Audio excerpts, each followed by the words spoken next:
Hello बच्चों, स्वागत है आपका मैथ्स बाय साइंटिफिक एकेडमी पर। और आज की वीडियो में हम सीखेंगे वर्ग और वर्गमूल। तो वर्ग और वर्गमूल को हम हमेशा एक साथ पढ़ते हैं। वर्ग और वर्गमूल, घन और घनमूल। तो अब इसको साथ पढ़ने का कारण क्या है? तो ये दोनों ही एक दूसरे से संबंधित है। जैसे 1 का वर्ग 1, 2 का वर्ग 4, 3 का वर्ग 9, 4 का वर्ग 16, 5 का वर्ग 25। अब जब हम इसमें वर्ग को राइट साइड ले जाएंगे, दाईं ओर ले जाएंगे, तो ये वर्गमूल में बदल जाएगा। तो 1 का वर्गमूल 1, 4 का वर्गमूल 2, 9 का वर्गमूल 3, 16 का वर्गमूल 4 और 25 का वर्गमूल 5। तो इस तरह से वर्ग और वर्गमूल दोनों ही एक दूसरे से संबंधित है। और ये जो संख्या 1, 4, 9, 16, 25 है, ये पांचों की संख्या किसी न किसी संख्या का वर्ग है। तो ऐसी संख्याओं को हम बोलते हैं पूर्ण वर्ग संख्या।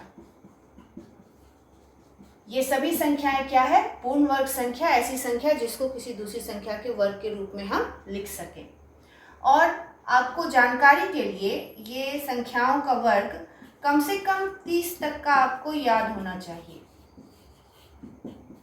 और 900 का वर्गमूल 30 एकदम आपको रटा हुआ होना चाहिए। 1 का वर्ग 1, 2 का वर्ग 4, 3 का वर्ग 9, इस तरह से आप 30 तक जरूर याद कर ले, तो वर्ग और वर्गमूल आपके लिए और भी आसान हो जाएगा।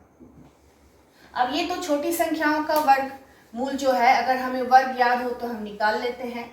लेकिन अगर बड़ी संख्या हो और उसका वर्गमूल ज्ञात करना हो तो फिर हम कुछ विधि है जिसका उपयोग करते हैं। उसमें से आज हम पहली विधि सीखेंगे जो कि है अभाज्य गुणनखंड विधि। अभाज्य गुणनखंड विधि। इस विधि द्वारा हम संख्याओं का वर्गमूल ज्ञात कर सकते हैं। अब जैसा नाम में लिखा अभाज्य गुणनखंड विधि, तो हमें अभाज्य संख्या से दी हुई संख्या को बार बार भाग करना है। तो इसलिए पहले हम जान जाते हैं कि अभाज्य संख्या क्या होता है। तो अभाज्य संख्या ऐसा संख्या होता है जो कि जिसके कि सिर्फ 2 गुणनखंड हो। जैसे कि हम अगर संख्या लिखे 1 से शुरू करें तो 1 का गुणनखंड 1, 2 का गुणनखंड 1, 2, 3 का गुणनखंड 1, 3, 4 का गुणनखंड 1, 2, 4, 5 का 1, 5, 6, 1, 2, 3, 6, 7, 1, 7, 8, 1, 2, 4, 8। तो इसमें ऐसी संख्या जिसका सिर्फ 2 गुणनखंड है, एक तो 1 और वो दूसरा संख्या, तो ऐसे ही संख्याओं को हम अभाज्य संख्या कहते हैं। तो यहाँ आपका 2, 3, 5 और 7 ये क्या है?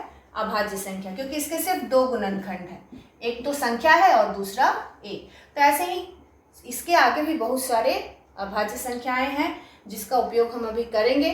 तो कैसे हम पहचानेंगे अभाज्य संख्या को? तो जिसके सिर्फ 2 गुणनखंड हो या फिर जो सिर्फ अपने आप से कटता हो। लेकिन उस केस में 1 नहीं आएगा, 1 का सिर्फ 1 ही गुणनखंड है। तो हम लोग याद रखने के लिए याद रखते हैं कि जो ऐसी संख्या जो सिर्फ अपने आप से कटे उसको हम अभाज्य संख्या बोलेंगे, 1 को छोड़कर। पहला हम उदाहरण लेते हैं 144। 144 का हमें वर्गमूल ज्ञात करना है। तो हम 144 का अभाज्य गुणनखंड करेंगे। अब 144 कैसा संख्या है? सम संख्या। अब शुरू कैसे करेंगे वो तो पता करना है ना। तो हम पहले देखेंगे संख्या है कैसा, सम या विषम। तो चूंकि ये सम संख्या है तो हम 2 से शुरू करेंगे। सम संख्या रहने पर 2 से शुरू करेंगे, और विषम संख्या हो तो 3 से, 3 से भाग न लगे तो 5 से, 5 से भाग न लगे तो 7 से, 7 से भाग न लगे तो आगे 11, 13, 17 इस तरह से बढ़ते जाएंगे। लेकिन चूंकि ये सम संख्या है तो हम शुरू करेंगे 2 से। तो 2 से भाग करेंगे तो 2 सत्ते 14 है, 2 दूनी 4। इसको हम यहाँ भाग करते हैं इस तरह से, 2 सत्ते 14 कट गया, 4 आया, 2 दूनी 4, 72 आया, यहाँ 72 लिख लेंगे। अगर आपसे ओरली ना हो मौखिक रूप से तो आप इसको रफ में भाग कर करके भी लिख सकते हैं। 72 फिर सम संख्या है तो हम इसको 2 से भाग करेंगे, 2 तिया 6, 2 छक 12। फिर इकाई अंक 6 है, सम संख्या है, तो 2 से भाग करेंगे, 2 एकम 2, 2 अठे 16, फिर यहाँ 18 सम संख्या है, इकाई अंक 8 है, सम है, तो 2 9 18 और 9 तो आपका विषम संख्या हो गया, तो ये हो जाएगा 3 तिया 9। अब हम जब अभाज्य संख्या आ जाए तो भाग रोक देंगे।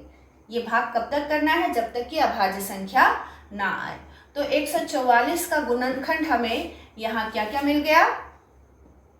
2 गुना 44 का गुणनखंड हो गया 2 गुना 2 गुना 2 गुना 3 गुना 3। तो जब हम इस पर वर्गमूल लेंगे तो हम जोड़ी के बदली एक नंबर लिखेंगे, सिंगल। जैसे यहाँ 2 जोड़ी में है तो 1 लिखे, गुना 2 गुना 3, 2 दूनी 4 तिया 12। तो 144 का वर्गमूल कितना हो गया? 12। यहाँ लिखने में भी ध्यान रखना, 144 का पहले आप अभाज्य गुणनखंड लिखेंगे, उसके बाद जैसे ही हम वर्गमूल लिखेंगे तो ये पेयर के बदली, आप जोड़ी के बदली सिंगल नंबर लिखेंगे। ठीक है, एक और उदाहरण देखते हैं हम लोग। अगला उदाहरण लेते हैं 525 का वर्गमूल हमें ज्ञात करना। 525 सॉरी 625। तो अब 625 का हम अभाज्य गुणनखंड शुरू करेंगे। अब 625 जो है वो विषम संख्या है और विषम संख्या में भी इसका इकाई अंक क्या है? 5। तो यदि किसी संख्या का इकाई अंक 5 हो तो आप 5 से ही शुरू करें, उसका अभाज्य गुणनखंड हम 5 से ही शुरू करेंगे, 5 से वो भाग लग जाएगा। तो 5 एकम 5, 5 दूनी 10, 5 25। फिर यहाँ 5 से 625 को भाग किया गया है। आपसे अगर मौखिक रूप से ना हो तो आप इधर भाग करके फिर लिख सकते हैं। इकाई अंक 5 है तो फिर 5 से भाग देंगे, 5 दूनी 10, 5 25 और 5 25। तो 625 का गुणनखंड हो गया 5 गुना 5 गुना 5 गुना 5। और जब हम इस पर वर्गमूल लेंगे तो जोड़ी के बदली 1 लिखना है, 25। तो 625 का वर्गमूल 25 हो गया। एक और उदाहरण देखते हैं।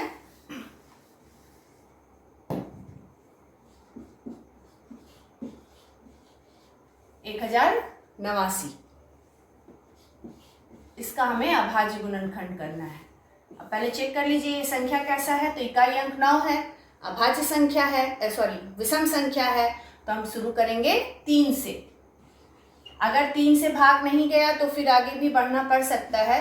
पहले हम चेक कर लेते हैं ये 3 से भाग जा रहा है या नहीं। तो 3 तिया 9, 1 8, 3 6 18, 9, 3 तिया 9, 3 से ये भाग चला गया तो अब हम 3 से शुरू करेंगे। अगर 3 से नहीं जाएगा तो 3 से अगला अभाज्य संख्या 5, फिर 7, इस तरह से आगे बढ़ते जाना है। तो 3 से भाग किए 363 बार में। नेक्स्ट इकाई अंक 3 है तो 3 से ही शुरू करेंगे, 3 एकम 3, 3 दूनी 6, 3 एकम 3। और अब ये 121 किससे भाग जाएगा? तो 121 जो है वो 11 का वर्ग है, इसलिए आपको अंकों का वर्ग भी याद होना जरूरी है। 121 जो है वो 11 से भाग जाएगा। ठीक है, 11 भाज्य संख्या से 11 बार में। तो 1089 का गुणनखंड हो गया 3 गुना 3 गुना 11 गुना 11। और जब हम इस पर वर्गमूल लेंगे तो जोड़ी के बदली 1 लिखना है आपको, 11 तिया 33। 1089 का वर्गमूल हो गया 33। तो इस तरह से हम अभाज्य गुणनखंड विधि द्वारा संख्याओं का वर्गमूल ज्ञात करते हैं। ऐसे ही और दूसरी संख्याओं को लेकर इसकी ज़्यादा से ज़्यादा आप प्रैक्टिस करें ताकि आप इसे सीख सकें। और अगर कोई दिक्कत हो तो आप मैसेज करके ज़रूर पूछें। तो तब तक के लिए इसे प्रैक्टिस कीजिए, सीखिए अभाज्य गुणनखंड विधि। मिलती हूँ मैं अपने अगले वीडियो में। तब तक के लिए पढ़ाई की जाए और अभी तक चैनल को सब्सक्राइब न किया हो तो सब्सक्राइब जरूर कर लें और साथ ही साथ वीडियो को शेयर भी करें और लाइक भी करें।